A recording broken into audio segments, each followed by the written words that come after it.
welcome back. We are going to start Unit 7, the properties of solutions. We're going to be talking about different kinds of solutions. In your textbook, this is page 544 through 559. And in your workbook, this is page 226 to 233. All right, so we're going to define what a solution is. We're going to talk about the parts of a solution first. The solute. The solute is the lesser component of a solution. It's usually a solid. This substance is being dissolved. And it looks like we have maybe some copper sulfate here.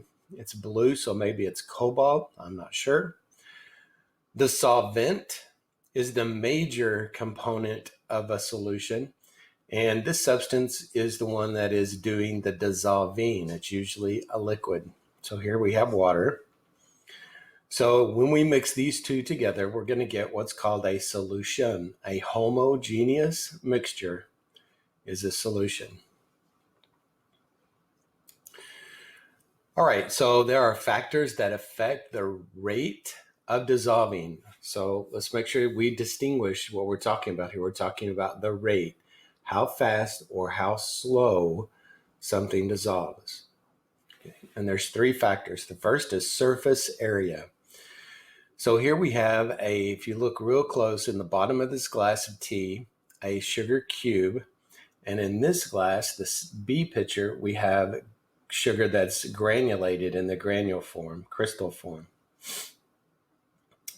So the difference between these is the one that's crushed up into granulated form has more surface area. There's more particles of the sugar that are exposed to the water than in the sugar cube.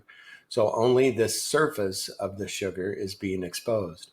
So more water molecules are able to touch and come in contact with the granulated sugar because it has more surface area, and this is going to increase the rate at which this dissolves.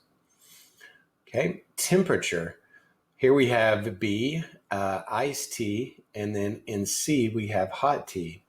So temperature, generally speaking, we're going to look at this closer in a minute, but generally speaking, higher temperatures dissolve things faster. And then the third is agitation. That means stirring it up. So in this picture B compared to picture A, when we stir this up, this is also going to increase the rate at which the sugar dissolves, because what happens is it gets fresh new water molecules to come in contact with the sugar, which dissolves it. Okay, so moving that around and getting water molecules that aren't saturated with the sugar down here close to this sugar increases the rate that it dissolves. Okay, so factors that affect if something is going to dissolve, not how fast or how slow, but if it is at all.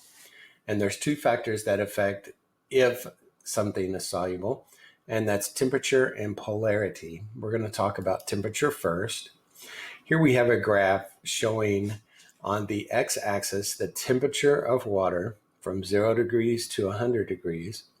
On the y-axis, we show the grams of the solute. Now remember, the solute is the solid part, or what's being dissolved, in 100 grams of water. And it shows the different solubilities, the different curves. So you see some curves that are very steep, and you see some curves that are more flat, like the sodium chloride. And this kind of relates to what's going on with the coronavirus. So what we want to do is try to flatten that curve. You've heard that term, so that not so many people are overwhelming the medical system. So here, for example, we have, I'd say 32 grams at 0 degrees. And then way up here at 100, we only have like 40. So that's only a difference of maybe 8 grams across this wide range of temperatures. And that's what we're trying to do, is we're trying to keep the numbers of people who are critically ill and need hospitalization low as we go across the different days of the month from April to May to June. As opposed to here we have maybe 12, and then during a short span of time or a short span of temperatures, when this goes way up to 100 grams. So this is what we want to avoid. This is what we want to happen. All right, so back to dissolving solutes in solvents. So here, with this temperature, again, looking at the potassium nitrate, we have 12 grams at 0 degrees, and it dissolves very quickly over a short span of temperatures. So we have a very steep curve, okay? As opposed to salt here, sodium chloride, where we start out at 32 grams, and then over the span of 100 degrees, we only go up to 40, that's 8. So the more steep the curve is, the more soluble it tends to be. Now we do see here one that's going down, the cesium sulfate. So when I said just a moment ago that generally speaking, increased temperature tends to increase solubility, this is the exception. There are a few exceptions to that rule. Now we don't see any gases on this. And so let me tell you about gases. Gases also, the curve tends to go down. So as the temperature increases, less and less gas is able to dissolve in the liquid. For example, we know that oxygen dissolves in water, and that's what allows fish to breathe, right? So my dad used to have a koi pond in his backyard where he had koi, K-O-I, those are Japanese fish. And during the summer, the water would get so warm that it could not dissolve enough oxygen to sustain the fish, keep the fish alive. So what he had to do during the summer was freeze gallon jugs of water and float those gallon jugs of ice in the pond so that it would cool the water off enough so that it could dissolve more oxygen and keep the fish alive. Okay, so gases, as you increase in temperature, tend to have a negative slope. They dissolve less and less gas in the liquid. Okay, so let's talk about this term saturated versus unsaturated. Okay, saturated means that this is a saturation curve. So at a given temperature, what is the most amount of grams that can dissolve in 100 grams of water? So let's look at a different one. Let's look at lead nitrate here. So at 30 degrees, which is right here, the most lead nitrate that can dissolve in water is going to be about 65 grams. So we just follow that to the left and we see that it's about 65 grams. That is saturated. That is as much lead nitrate as it can hold at that temperature. Okay. So anything below that, anything below 65 grams. So if we draw a line like this, and we come down all the way to the 30 degrees, anything below that is unsaturated. That means that it hasn't dissolved as much as it could, unsaturated. So what would we call it if it was above this? Okay. That is a term called supersaturated.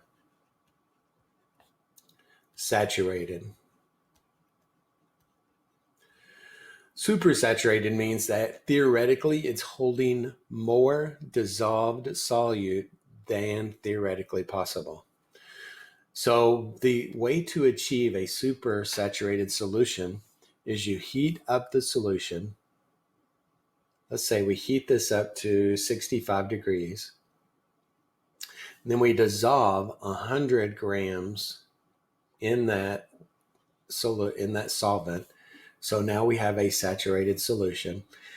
And then what we're going to do is slowly cool that down without disturbing or bumping or stirring or without disturbing the liquid at all. we're going to cool that down very, very, very slowly to another temperature. Like, say, let's cool it back down to 30 degrees. Well, sometimes what's going to happen is this situation where you cool it down, and because it hasn't been dissolved, the crystals haven't had a chance to really grab onto anything and start forming crystals. So they're still dissolved or suspended in this solution. So we see here this little pair of forceps has a tiny little crystal of whatever this is. Let's say it's lead nitrate. And when that's dropped into the container, now this little crystal gives a base for these other crystals to start forming on. So very, very rapidly, they're going to start crystallizing around that one crystal and continue until all of this area from here to here is crystallized. So from 65 to 100, which is 35 grams, will crystallize, but this 65 grams will still stay dissolved in the liquid. Okay, so that's what supersaturated is. And the one way they use in the real world, quote, supersaturated solutions is by making rock candy. So they'll take water and they'll heat it up and dissolve more sugar in the water. Saturate that heated liquid with sugar, and then they'll very slowly cool that down. And what they'll do is they'll take this stick and they'll just get the end of it damp here and roll it around in sugar crystals. And then they'll suspend that down into the liquid and let these big sugar crystals grow or form around the crystals that were on the stick. And the slower that you cool it down, the bigger these crystals are. So that's one of these sugar crystals. And you can see here, I think the pink is, and maybe the green, have really big crystals on them. So that's how rock candy is formed.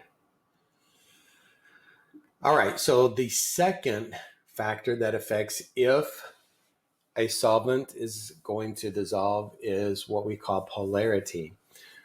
Okay, so if you think about polarity, the root word of that is polar.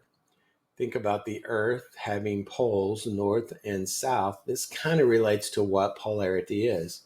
Polarity is an uneven distribution of partial charges on a single molecule. So here we see an example of hydrochloric acid. Now, the chlorine here is super electronegative. It's really, really electronegative. So it is an electron hog.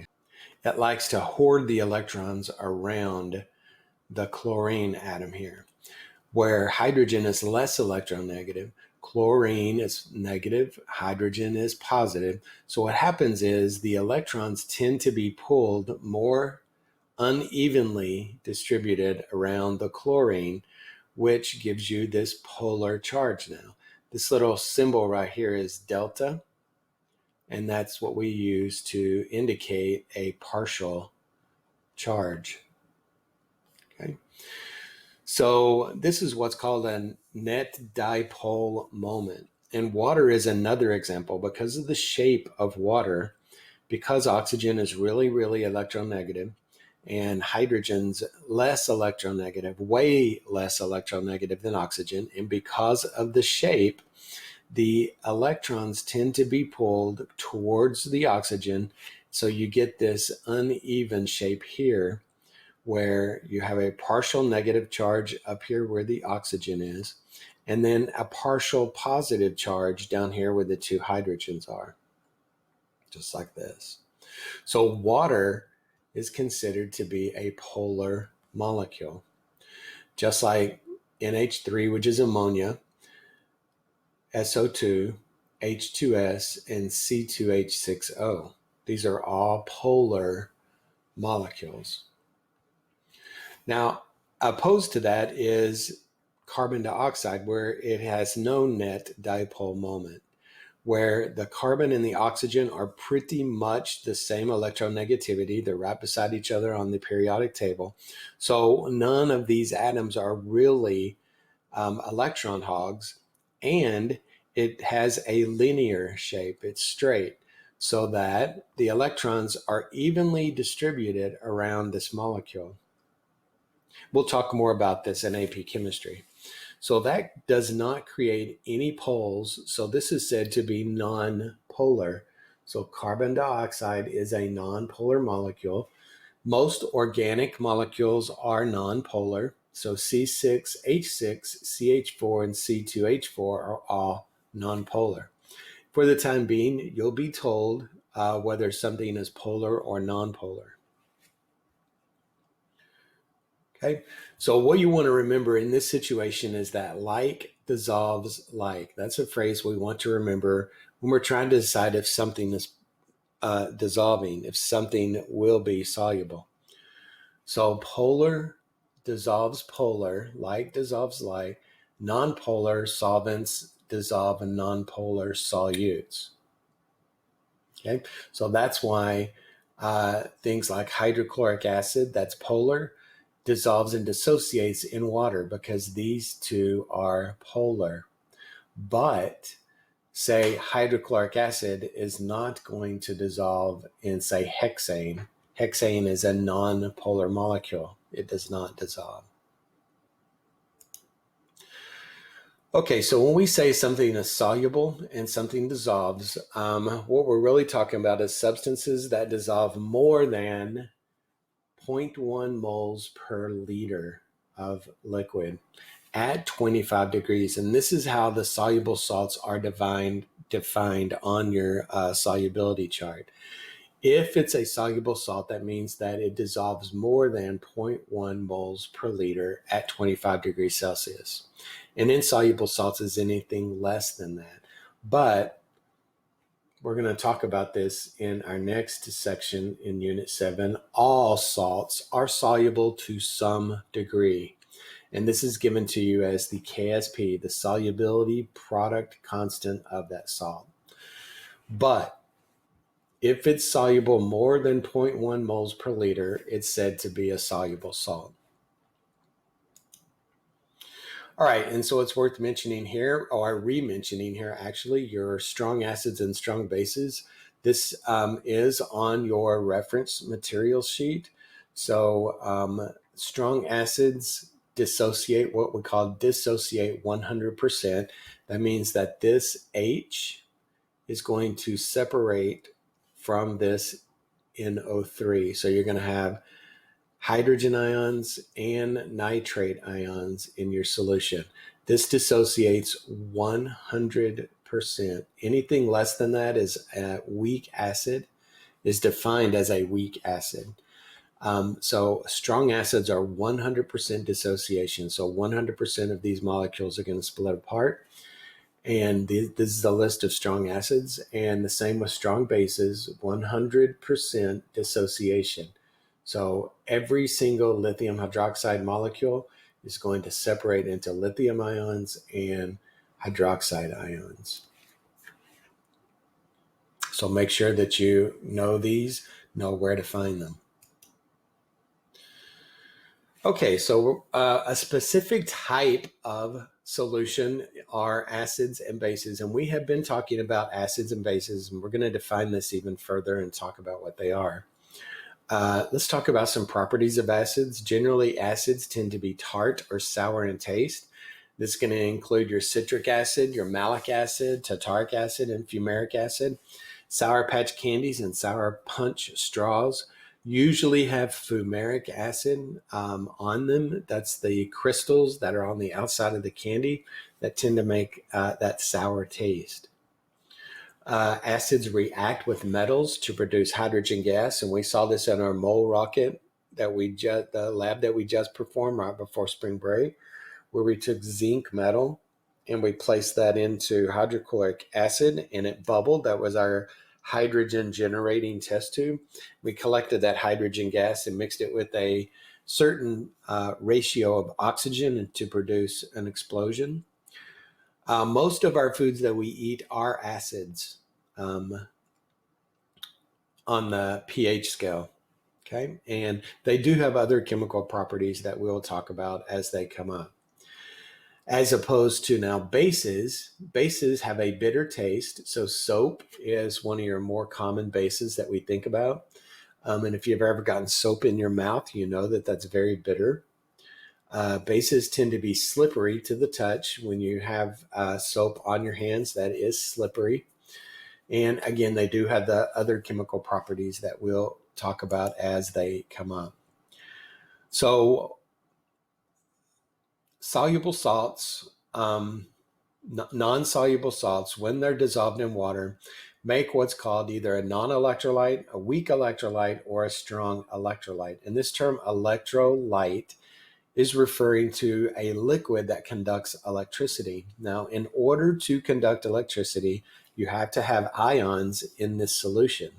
So things like tap water, for example, have a bunch of ions, have a bunch of minerals and salts dissolved in this tap water.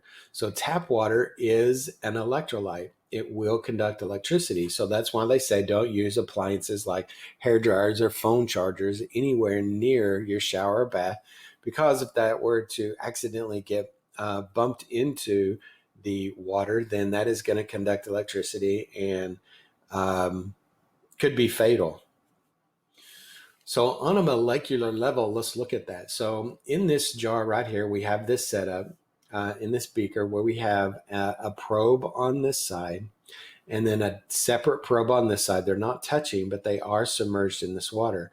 And through here is running electricity. So this is your red is your positive, and then this black lead is going to be your negative.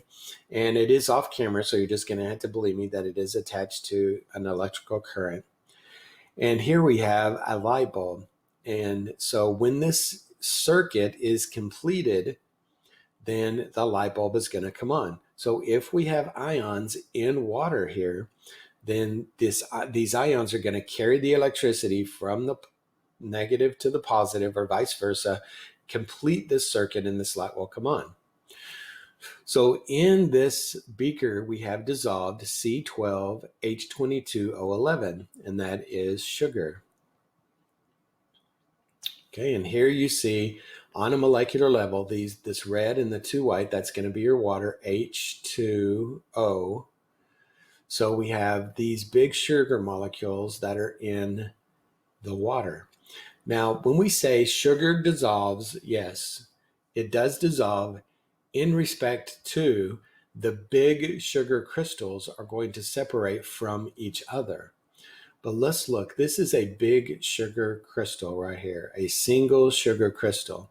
And it's made up of 12 carbons, okay, 22 hydrogens, which are the white, and 11 oxygens, which are the red. So the carbons are going to be the black ones. So these are all bonded together and held together by bonds, sharing of electrons. When we say dissolve, they do separate from each other, but these different elements, these different atoms don't break apart from this single molecule. So yes, sugar dissolves, but it doesn't dissociate. Okay, so that's going to be a word that we're going to have. These two words we're going to have to distinguish the difference between them. Okay, so sugar does dissolve, but it does not dissociate. That means that no ions are coming off of this sugar molecule at all. So as we can see here, the light bulb does not come on, so this is a non-electrolyte. So sugar dissolved in water is a non-electrolyte. It does not conduct electricity. Now let's compare that to having H3O2 dissolved in water. This is vinegar. So when we put vinegar into water, here are your water molecules again. Here is a molecule of vinegar. Here's a molecule of vinegar. Here's one. And here's one. Okay, and none of these different elements are coming off of these vinegar molecules, except for this one here. So occasionally a hydrogen ion will split off from this, and you'll have your hydrogen ion plus what is left, your acetate ion. And so when occasionally one ion splits off, that's called a weak electrolyte. And so we see here that the light bulb is on, but it's very weak, it's very dim. As opposed to now, this situation where we have salt, sodium chloride, dissolved in the solution. And every single one of these chloride, the negative here is chlorine, every single one of these molecules has separated. Here's your sodium, sodium, chlorine, sodium, chlorine, chlorine, sodium. So you don't see any of those that are together. And in this situation where every single one of these dissociate, this is called a strong electrolyte. So it very strongly conducts electricity. And you can see the difference here. And the light bulb here is bright and the light bulb here is dim. So let's look at that in a chart form. So go ahead and pause your video here and write this down. And then when you're finished, restart so we can discuss this. Okay. So here's a strong, weak, and non-electrolyte. Strong electrolytes are made by strong acids and bases. Now let's go back. Strong acids and bases dissociate 100%. Okay, so remember that these will separate 100%. So that makes a very strong electrolyte. Your weak acids and your weak bases are weak electrolytes. Soluble salts, so those salts that are on the solubility chart that are soluble, greater than 0.1 moles per liter of solution. Soluble salts make strong electrolytes, okay, and this is going to be sodium chloride. Insoluble salts, like magnesium hydroxide, are going to make weak electrolytes. Okay, and the definition of a strong electrolyte is the ions that make up the compound dissociate or split apart 100% in solution. Weak electrolytes, the ions that make up the compound dissociate anything less than 100% in solution, or not many ions are dissociated. And opposed to non-electrolytes, these are going to be your polar covalent compounds. Okay, and that's going to be like carbon dioxide and sugar.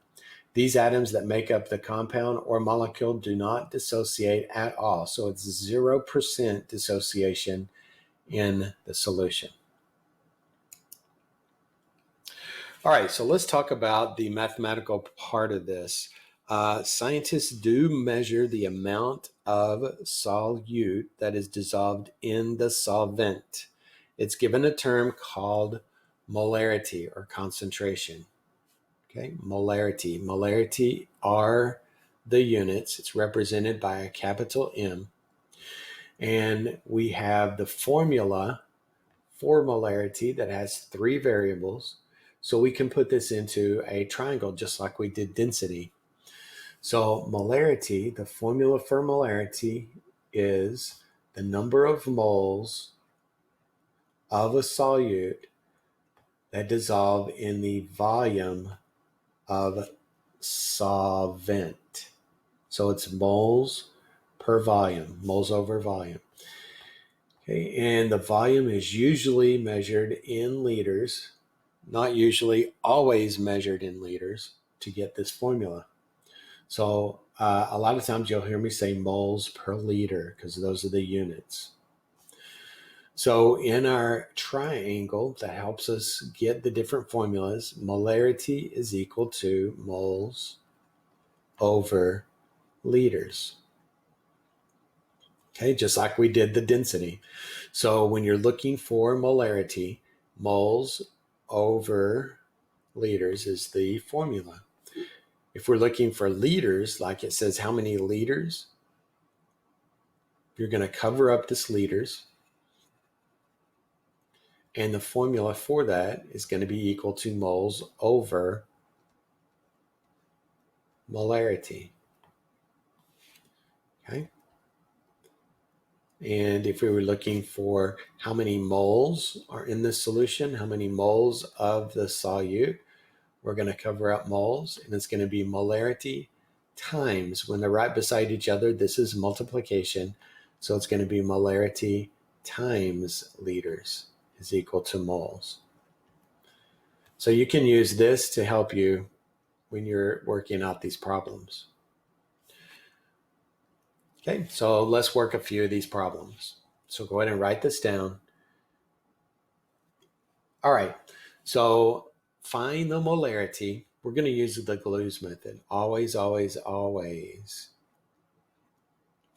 Find the molarity of a 0.25 moles of calcium chloride is dissolved to prepare 1.2 liters of solution. So we have identified our givens. Let's list them out. 0.25 moles.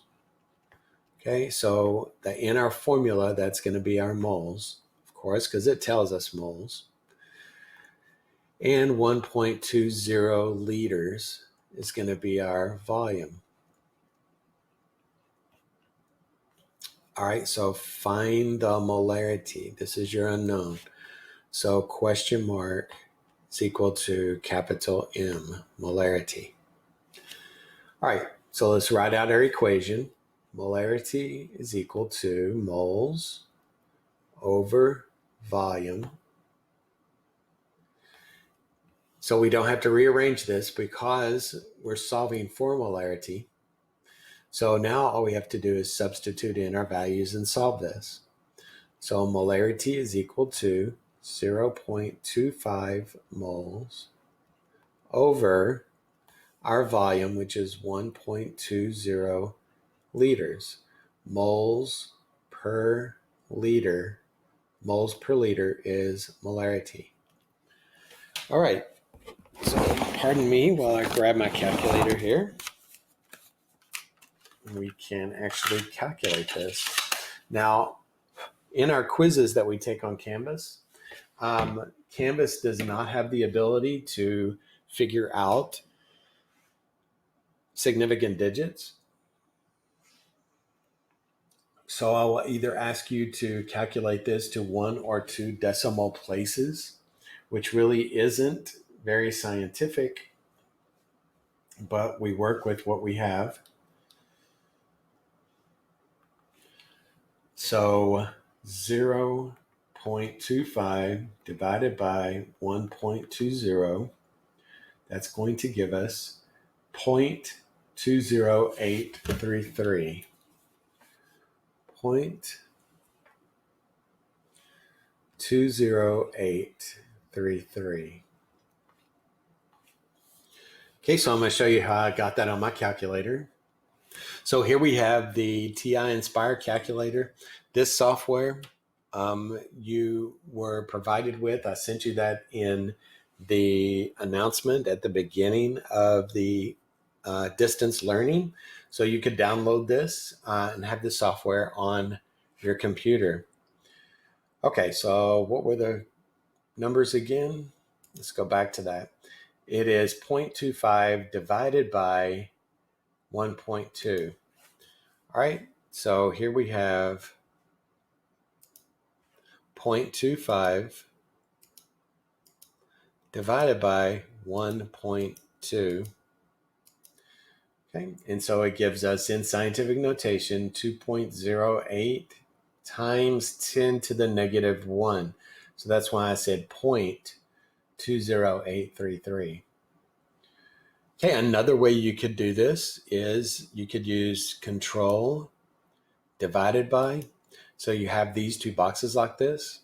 You could put 0.25 in the top box, hit this down arrow right here to make the cursor go down here, and then put in your 1.2 and hit enter.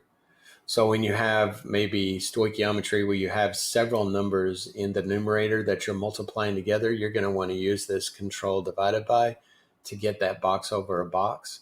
so that you can put this in without using parentheses. Okay, so that's how we got that. So how many sig figs do we have here? Well, we have 3 here. The 0 counts as a significant digit because there's a decimal in the number. So we have 3 sig figs here. And here we have 2 sig figs because this 0 does not count. Leading zeros never count. So we're going to have to round our answer to 2 decimal places, 2 significant figures. 2 significant figures. Here's 1, here's 2. This 0 is significant because it's sandwiched in between 2 non-zero numbers.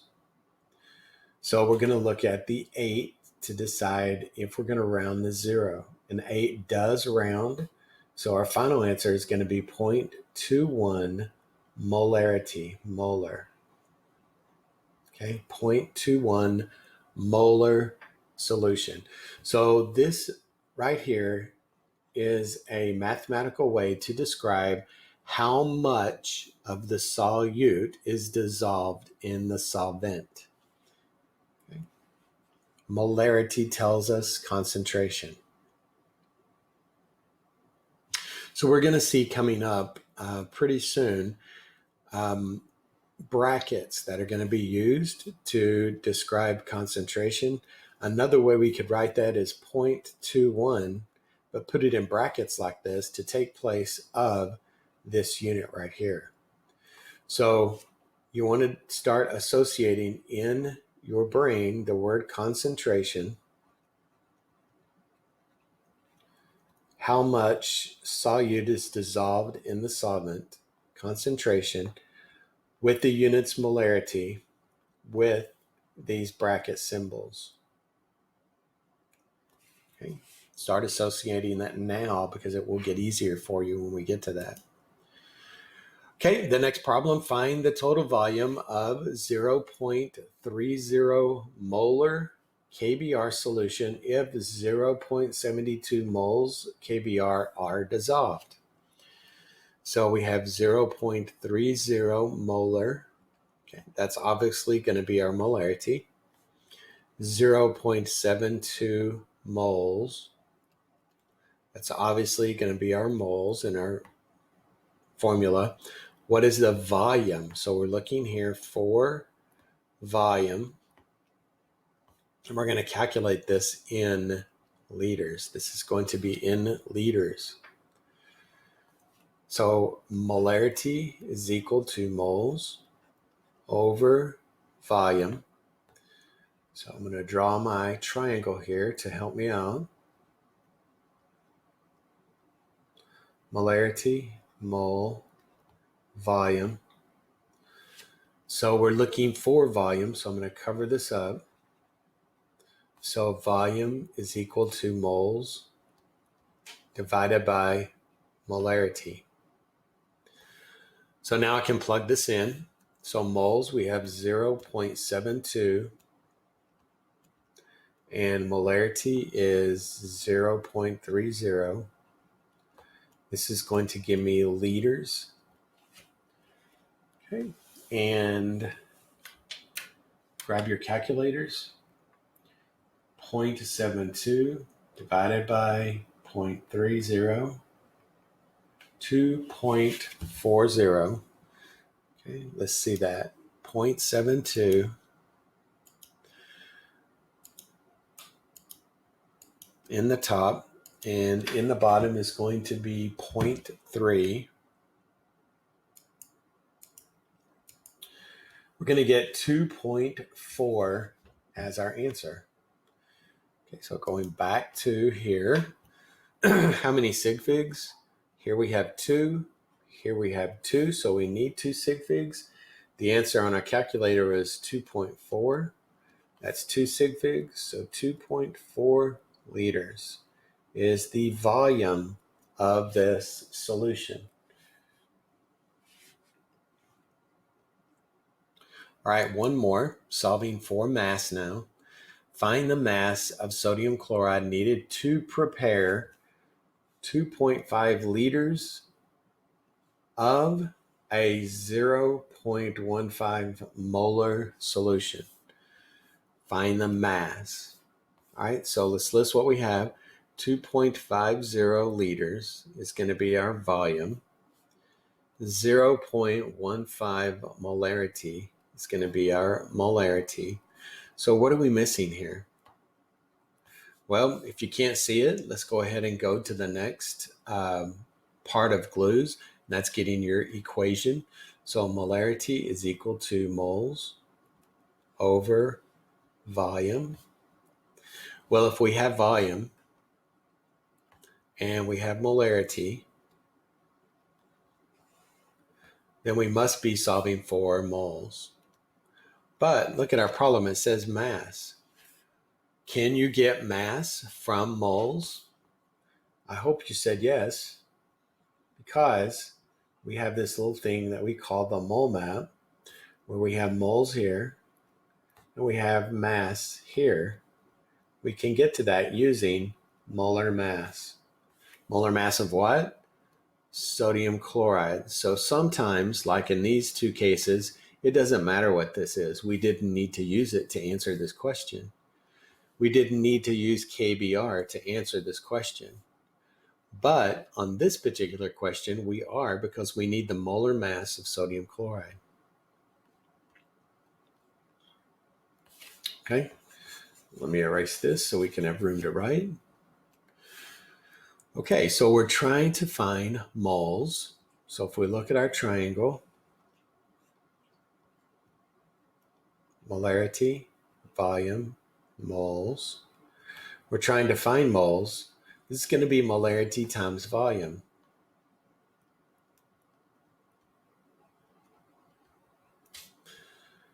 Okay, so now I can go ahead and substitute in. The molarity is 0.15 times, now our volume. Here's where you're going to have to make sure you don't make a mistake. The volume must be in liters. Here it is. But if you had a case on a problem where it gave you milliliters, you're going to have to convert those milliliters into liters before you plug it into this formula, just like when we were doing gases. So let's grab our calculators. 0.15 times 2.5. So 0.15 times 2.5. That's going to give us 3.75 times 10 to the negative 1, or 0.375.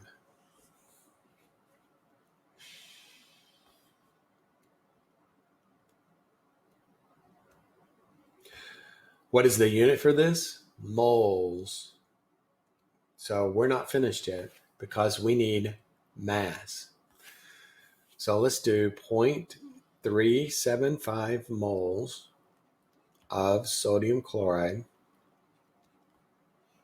over 1. We're going to have to convert this, so we make this over 1. These are the steps of conversion. What unit are we trying to get rid of? The moles of sodium chloride. So we're going to put that on the bottom to force cancel. What are we converting this to? Grams. Grams per mole. Here is the definition of molar mass. So we need to calculate molar mass. So we have 1 sodium, 1 chlorine, moles in this molecule. All right, sodium is 22.99.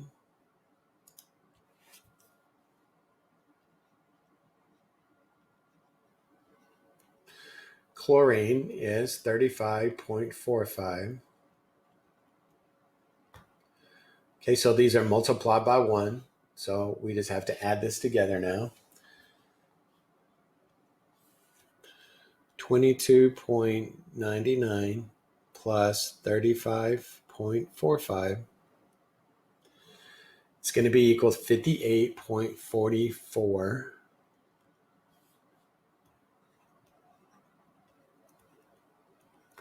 grams per mole. 1 mole of this is 58. 1 mole is 58.44. Okay, Cancel what you can cancel, so the moles of sodium chloride cancel out.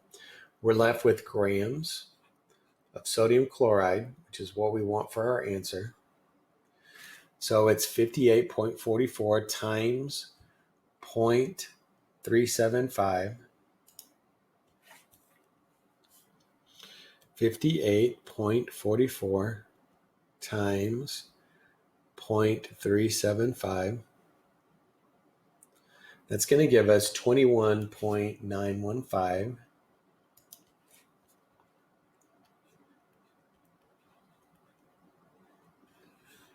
Okay, now how many sig figs? We have 3 here, 2 here, so 2 sig figs.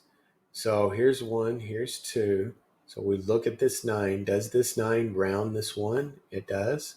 So we have 22 grams of sodium chloride. Okay. So let's talk here about concentrations and the concept of when we have a molecule and it does dissociate, what are the concentrations of the different ions? Well, we have sodium chloride here. We have 1 mole of sodium chloride. And when this 1 mole of sodium chloride dissociates, we get 1 sodium ion and 1 chlorine ion. So if the concentration of this is 1, we're going to have 1 mole of this, 1 mole of this, and 1 mole of this. However, sometimes in our formulas, we have these subscripts.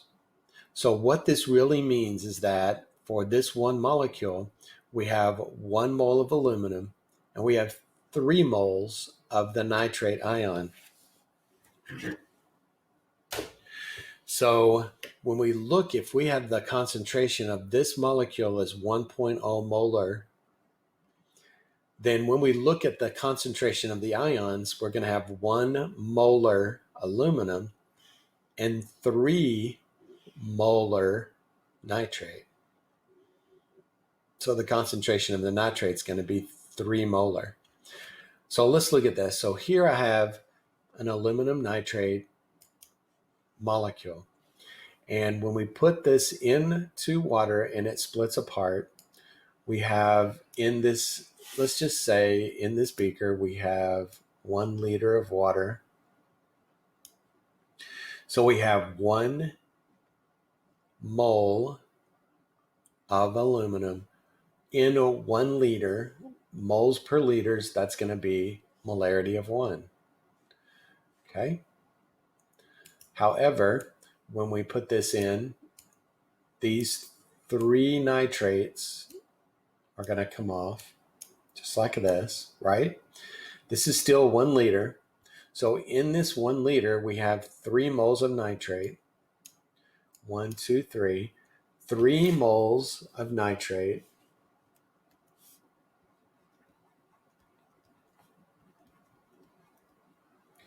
In 1 liter of water. 3 divided by 1 is 3 molar. Okay, so we're going to be looking here pretty soon in our next section of solutions where we're going to use this concept. So I want to make sure that you understand that even though when this is together, okay, when these are together, it's 1 molar solution.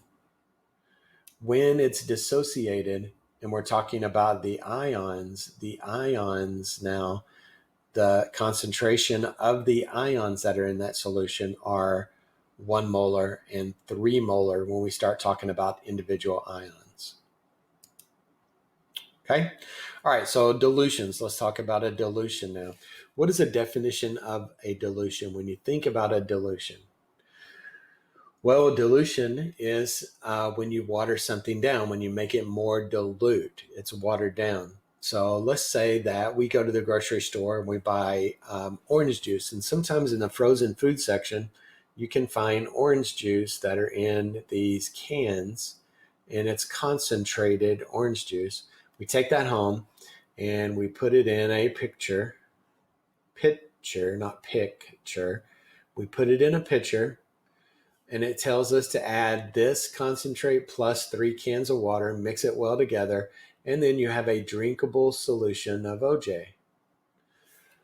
Okay, so what you're doing here is you're making a dilution. You're diluting this down. In the can is a certain concentration of orange juice, okay, and we're mixing it in more water to make a different concentration that's drinkable. Okay, and this is called dilution. In a dilution, you're adding more, more what? You're adding more solvent to make a dilution. Water is your solvent here. So in these dilution problems, we're going to have to look at the wording of these, and you're going to have a before and an after situation like we did in gases. Here's your OJ concentration before. Okay, and here's your OJ concentration after.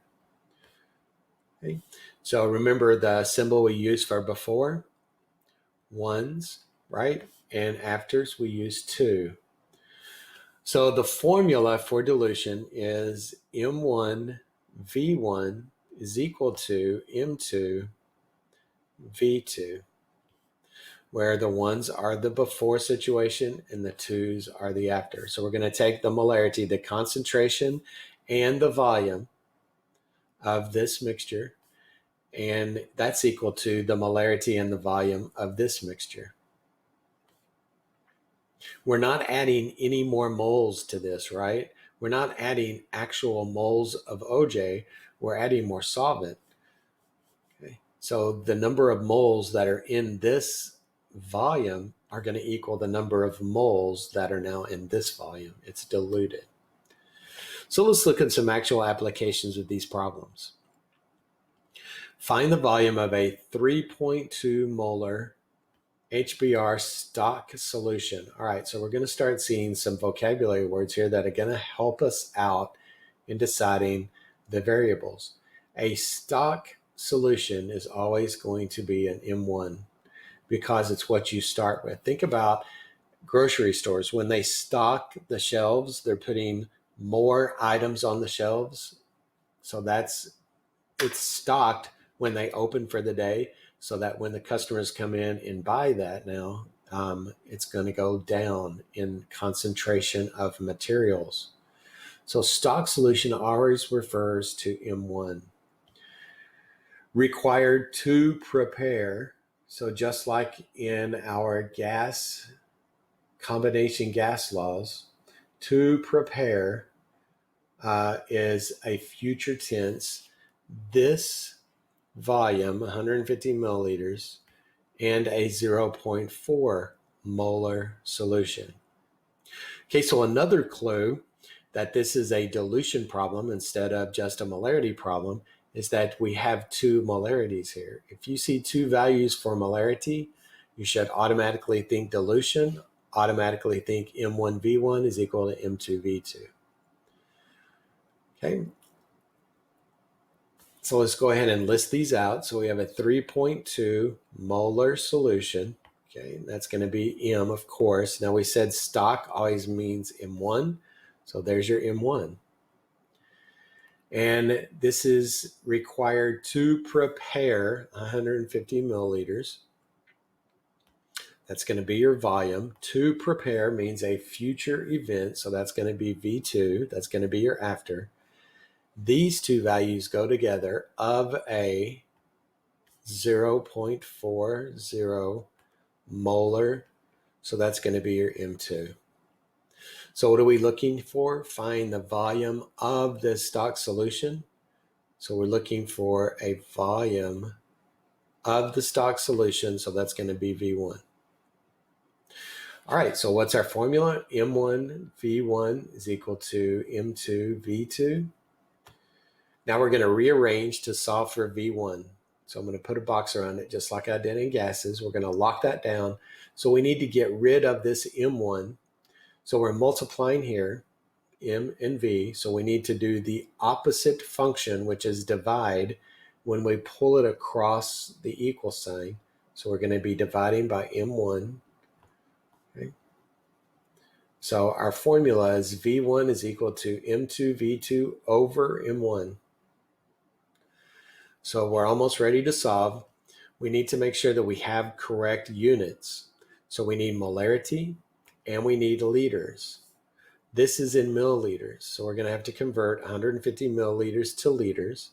So I'm going to move my decimal place 3 times to the left to convert it to liters, or divide by 1,000 to convert this to liters. So now we can plug things in. So M2, let's find M2, 0.40 times V2. V2 is 0.150. Now be very careful when you plug this in that we don't plug back in the 150 milliliters. Sometimes on your problems, I see that you're doing that and you're getting your decimal place in the wrong place. Over M1, 3.2. Okay. So 0.4 times 0.15. Let me get my divided by. What was that again? 0.4 times 0.15.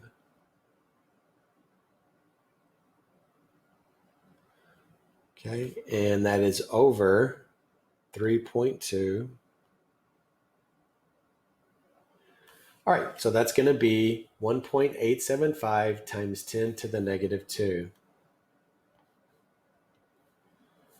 1.875 times 10 to the negative 2. All right, we can either leave it like this or we convert it to standard notation. Standard notation is going to be moving your decimal place 2 times negative to the left. So we're going to have 0.01875 in standard. See, 1, 2 places to the left. All right, and so now we need sig figs. So here we have 2, here we have 2, and here we have 2. So 2 sig figs. So 1, 2, so this 7 does round this to a 9. So we have 1.9 times 10 to the negative 2 and liters, because that's what we're solving for. Or standard notation, 0.019 liters. Or if the question is asking you how many milliliters, we're going to have to convert this back to milliliters now. So we're going to move the decimal place 3 times to the right, or multiply by 1,000. So we'd get 19 milliliters. Okay. All right. So another little hack here that I want to show you about dilutions is that your M1 is always going to be bigger than M2. Always. Because think about it. You're diluting something. So your beginning molarity is always going to be, the beginning concentration is always going to be bigger than your ending concentration, because dilution means watering it down. So here we have 3.2 compared to 0.4. So that's always going to be greater. M1 is always greater than M2. So that's another way that you can check your work to see if you're doing this correctly. Or if you can't figure out what's M1 and M2, V1 and V2, you can use this little trick and maybe that'll help you figure that out. Okay, so let's do another dilution problem. What is the volume of 4.2 molar solution of NaHCO3, sodium bicarbonate, that's needed to make 1 liter of a 2.1 molar solution? All right, so here's that to make. So I know that this is going to be V2, this is going to be M2. So this is going to be M1. Does that make sense? Is M1 bigger than M2? 4.2 is greater than 2.1, so that does make sense. So what volume? So we're looking for V1 here. So let's list these out. We're looking for V1, 4.2 molar is going to be M1. 1.0 liters is going to be V2. 2.1 molar is going to be M2. Okay, M1 V1 is equal to M2 V2. We're solving for V1 again. Lock that down. Move M1 down here.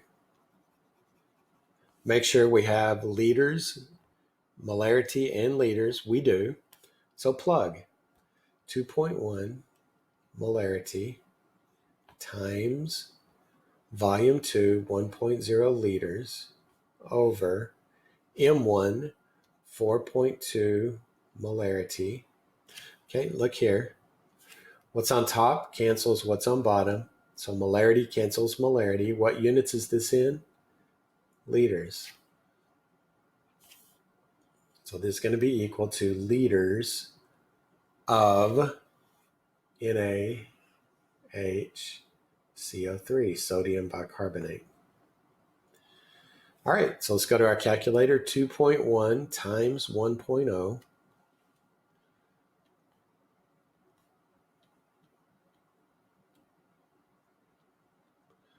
Okay, and that's going to be divided by 4.2. That's going to give us 5 times 10 to the negative 1, or 0.5. How many sig figs? 2, 2, 2. All right, so this is only 1. So how can we make this more accurate to reflect 2 significant figures? Add a 0 to the end. Now it's 2 sig figs, 0.50 liters of sodium bicarbonate. Okay, so that concludes 7.1. We've learned today about solutions, what a solution is, solution, that it's made with a solute and a solvent. Okay, we talked about acids and bases. We talked about electrolytes. And we looked at the formula for molarity and the formula for dilution. All right, so make sure that you slap that like button right across the face. Make sure that you show me some love and click subscribe. And then if you click that notification bell, you'll know when I put up new videos, maybe working out problems. So y'all be safe, have a good day, and see you later.